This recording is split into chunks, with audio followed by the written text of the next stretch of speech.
سے کیا مطلب مدارس. تو دین ایسے ہی نہیں پھیلا اور پھولا، اس کے پیچھے بڑی قربانیاں ہیں. نبی علیہ السلام نے سن 9 ہجری، بعض نے لکھا اس سے پہلے کا واقعہ ہے، صحابہ کرام کو کچھ علاقوں میں بھیجا، وہاں لڑائیاں ہوئی، پھر جو کفار کے لوگ تھے وہ گرفتار ہو کر آئے. نبی علیہ السلام قیدیوں کا معائنہ کر رہے ہیں، پاس سے گزرے تو ایک لڑکی کو دیکھا جس کا نام صفانہ تھا.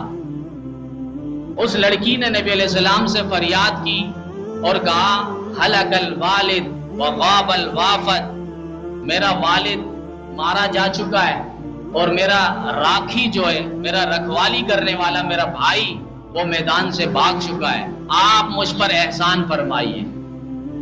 نبی علیہ السلام نے پوچھا تو کس کی بیٹی ہے؟ کہا کہ میں حاتم تائی کی بیٹی ہوں، جو مشہور عرب میں مہمان نوازی پر تھے، بہت زیادہ سخاوت کرنے والے تھے. یہاں تک سخاوت کا چرچا ہے کہ اگر گھر پہ کچھ نہ ہو اور ایک شخص بھی مہمان بن کے ان کے گھر پہ آ جاتا اور اونٹ کھڑا ہوتا اس کو بھی ذبح کر دیتے. اتنا قربان اور سخاوت کرنے والا شخص تھا حاتم تائی. اس کی بیٹی ہے صفانہ، آج گرفتار ہو کر آئی. نبی علیہ السلام نے آگے چل دیے بات سن کر، پھر وہ فریاد کرنے لگی نبی علیہ السلام سے، آپ مجھ پر احسان کریے، میرے والد مارے دنیا سے جا چکے ہیں، میرا بھائی مجھے چھوڑ کر میدان سے بھاگ گیا، آپ مجھ پر احسان فرمائیے، میرا آگے پیچھے کوئی نہیں. نبی علیہ السلام نے صحابہ کرام سے فرمایا کہ اس کو جوڑے دو اور سواری کے لیے گھوڑے دو، جائے سامان لے کر اپنے گھر. لیکن ایسے نہیں، صحابہ کرام کو فرمایا میلوں کا سفر ہے، لہذا تم لوگ جاؤ، انہیں وہاں تک چھوڑ آؤ. کئی میلوں کا سفر کر کے یہ عزت کے ساتھ، افتخار کے ساتھ اپنے علاقے میں اپنے بھائی کے پاس پہنچتی ہے. تو عدیب نے، حاتم نے دیکھا، بھائی نے دیکھا اور کہا کہ بہن آپ آزاد ہو گئی؟ کہا جی ہاں. کہا بچ کے آ گئی؟ کہا نہیں، گرفتار ہوئی تھی لیکن انہوں نے مجھے چھوڑ دیا. اب آگے سے ایک جملہ کہا اور کہا کہ پھر تو تمہاری عزت بھی نیلام ہوئی ہوگی، تمہاری عزت پر بھی انہوں نے ہاتھ ڈالا ہوگا. بہن جلال میں آ گئی اور کہا کہ بھائی اللہ کی قسم ہے، مجھے آپ کی 4 دیواری کے اندر اتنی عزت نہیں ملی اور اتنی عزت کی حفاظت نہیں ہے جتنی عزت کی حفاظت میں نے صحابہ کرام کے بیچ میں محسوس کیا ہے. یہ وہ لوگ ہیں جو نگاہ اٹھا کر دیکھتے نہیں ہیں. جنگ قادسیہ کے موقع پہ دور فاروقی میں صحابہ جا رہے ہیں اور نیم برہنہ لڑکیوں کو وہاں پر کھڑا کر دیا گیا. کفاروں نے سوچا اور سمجھا کہ یہ لوگ نگاہ اٹھائیں گے، ان کا ایمان خطرے میں پڑ جائے گا. ظاہر بات ہے نگاہ اٹھے گی، اعمال پر حملہ، اعمال پر حملہ تو ایمان پر حملہ، پھر ان کے اوپر حملہ کرنا آسان ہو جائے گا. لیکن امیر نے آگے ایک جملہ فرمایا، کل للمؤمنین یغضون من ابصارہم ویحفظوا فروجہم. مومنوں اپنی نگاہوں کو نیچے رکھو، شرمگاہوں کی حفاظت کرو، بس نکل جاؤ یہاں سے.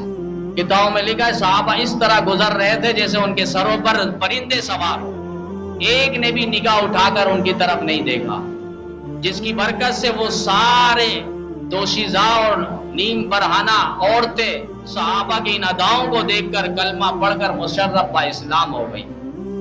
یہ صحابہ کرام کی ادا ہے جو صفانہ بنت حاتم کہہ رہی ہے اپنے بھائی کو اور کہا کہ بھائی جلدی کرو، جاؤ اس کے پاس اور جا کر اس سے بات کرو. رب ذوالجلال کی قسم میں نے انہیں دیکھا ہے، انی رأیتہ یفک الاسیرا، میں نے انہیں دیکھا ہے، ویعرف قدر الکبیر، میں نے انہیں دیکھا ہے کہ وہ قیدیوں کے ساتھ بہت رحم دل اور نرمی اور اخلاق کے ساتھ پیش آتے ہیں، بڑوں کی قدر کرتے ہیں، چھوٹوں پر شفقت کرتے ہیں. آپ جلدی جائیں. ان کان نبیا، اگر وہ نبی ہے، فالفضل للمتقدم، پھر جلدی جانا یہ فضیلت ہے، جلدی جانا اور جلدی پہل کرنا یہ افضلیت ہے. وَإِن كَانَ مَلِكًا، اگر وہ بادشاہ ہے، فَلَا يَزُولُ مُلْكُ، تو اس کی بادشاہت پہ کبھی زوال نہیں آئے گا، اتنا اخلاق والا شخص ہے.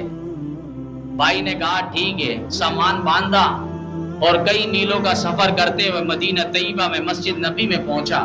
نبی علیہ السلام کو دیکھ لیا دور سے جا کے مجلس بھی عجیب تھی، امام الانبیاء تشریف فرمائے صحابہ کی جرمٹ پہ، نبی علیہ السلام واز فرما رہے ہیں، مجلس ختم ہوئی، یہ دیکھ رہے ہیں کہ میں یہ پہچان لوں کم از کم یہ نبی ہے یا بادشاہ ہے، تاکہ اس حساب سے میں آگے فیصلہ کروں۔ تو انہوں نے دیکھا کہ ایک ایک کی بات یہ سنتے ہیں توجہ کے ساتھ، اور مجلس ختم ہوئی تو میرے قریب آئے اور کہا کہ تم مہمان معلوم ہوتے ہو، لہٰذا آج تمہاری مہمان نوازی ہم کریں گے، میرے ساتھ گھر چلیں۔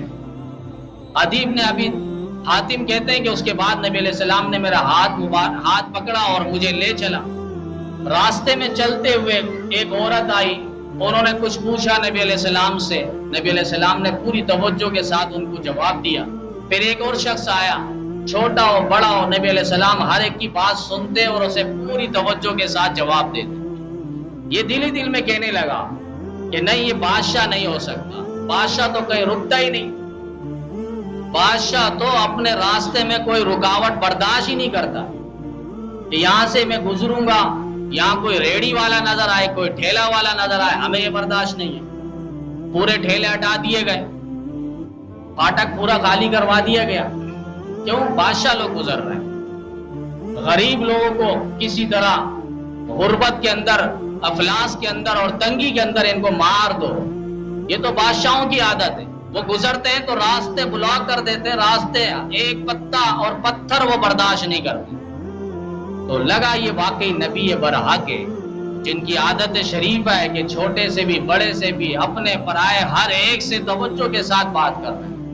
اس کے بعد نبی علیہ السلام اپنے گھر پہ تشریف لے گئے، اور پھر یہ دل میں سوچنے لگا عدی کہ اگر مجھے اوپر بٹھائے گا تو میں سمجھ جاؤں گا واقعی یہ نبی ہے، ابھی بٹھاتا کہاں ہے میں دیکھتا ہوں۔ نبی علیہ السلام نے فوراً اشارہ فرمایا اور کہا آپ اوپر بیٹھیے، میں نیچے بیٹھ جاتا ہوں۔ یہ اخلاق دیکھ کر مزید اس سے رہا نہ گیا۔ پھر نبی علیہ السلام نے نام پوچھا، بتایا۔ نبی علیہ السلام نے فرمایا عدی، اگر تمہارے راستے میں ایمان لانے میں رکاوٹ اگر یہ چیز بن رہی ہے کہ ہم لوگ غریب ہیں، ہم لوگ غریب ہیں، تو یاد رکھنا ہماری بات کوئی سننے کو تیار نہیں ہے۔ ایک وقت ایسا آئے گا پوری دنیا میں کوئی کچا اور پکا مکان بچے گا نہیں جہاں دین اسلام داخل ہو کر رہے گا، ہر گھر میں دین اسلام داخل ہو کر رہے گا، یہ دور یاد رکھنا۔ اور اگر تمہارے ایمان لانے میں رکاوٹ فقیری بن رہی ہے کہ ہمارے پاس مال دولت کی فراوانی نہیں ہے، تو یاد رکھنا ایک دور آئے گا کہ وہ دور ہوگا کہ جب زکوٰۃ دینے والا ہوگا، لینے والا کوئی نہیں ہوگا، پانی کی طرح پیسہ بہے گا۔ عدی یاد رکھنا، اگر تمہارے ایمان لانے میں رکاوٹ یہ بن رہی ہے کہ خوف ہے، ایمان لے کر آؤ گے فلاں قتل کر دے گا، فلاں چچا تمہارے پیچھے پڑ جائے گا، فلاں مار دے گا، تو یاد رکھنا ایک وقت، ایک دور آئے گا کہ ہرا اور صنع اور یمن سے عورت سونے سے لدے لدائی بیت اللہ پہ آئے گی اور طواف کرے گی، اور یہاں سے پھر واپس خیر آباد ہو کر خیریت کے ساتھ اپنے گھر پہ پہنچے گی۔ اتنا امن و امان کا، سکون کا، سرور کا دور ہوگا۔ یہ تین چیزیں اس کے بعد عدی کہتے ہیں کہ میرا دل صاف ہو گیا، مجھے ایک ٹھنڈک محسوس ہوئی، اور نبی علیہ السلام سے میں نے فرمایا آقا میرا دل صاف ہو گیا، سینہ ٹھنڈا ہو گیا، لہٰذا مجھے کلمہ پڑھائے، فوراً مسلمان کروائے۔ اور اس کے بعد عدیب نے، حاتم کہتے ہیں کہ میں نے تو یہ بات سنی تھی، لیکن اس کے بعد میں نے وہ دور دیکھا ہے، وہ دور دیکھا ہے کہ جب زکوٰۃ دینے والا ہوتا تھا، لینے والا کوئی نہیں ہوتا تھا، زکوٰۃ دینے والا ہوتا تھا، لینے والا کوئی نہیں ہوتا تھا۔ حضرت عمر بن عبدالعزیز رحمت اللہ علیہ، جو ثانی عمر کہلاتے ہیں، سیرت عمر بن عبدالعزیز آپ پڑھیں، اس کے اندر آپ کو یہ بات ملے گی۔ ایک وقت آیا، بیت المال سے زکوٰۃ جمع ہوئی اور پوچھا گیا کہ زکوٰۃ لینے والا؟ کہا زکوٰۃ لینے والا کوئی بھی نہیں ہے، یعنی سارے امیر ہیں، سارے نصاب کے مالک ہیں، سب پر خود زکوٰۃ فرض ہے، وہ زکوٰۃ دیں گے کس کو؟ کہا اچھا کوئی مقروض، کوئی قرض والا ہو جس کو قرض کی ادائیگی کرنی ہو، اس کو پیسے دے دو تاکہ وہ اپنا قرض ادا کر لے۔ کہا دے دیا گیا، لیکن پھر بھی مال بہت سا باقی ہے۔ کہا اچھا کسی کی اگر شادی نہیں ہوئی، نکاح نہیں ہوا، اس میں جو اخراجات ہیں وہ اسے دے دو تاکہ وہ شادی کر لے، پھر اس کے بعد پیسے لگ جائیں۔ کہا پیسے دے دیے ان کو ضرورت مندوں کو بھی، لیکن پھر بھی پیسے باقی ہیں. کہا اچھا اہل کتاب کو دے دو. اہل کتاب یہود و نصارہ اس دور کے، وہ ان کو اس لیے دیا جائے تاکہ یہ ایمان کے قریب ہو جائے، ایمان کے اور اسلام کے یہ اخلاق والا تعلیمات اور پیغام دیکھیں گے تو شاید ہی ایمان کے قریب ہو جائے. تو ان کو کچھ پیسے دے دو. کہا پھر بھی باقی ہے. کہا علماء کو تحفے تحائف اور گفٹ دے دو. کہا دے دیے پھر بھی باقی ہے.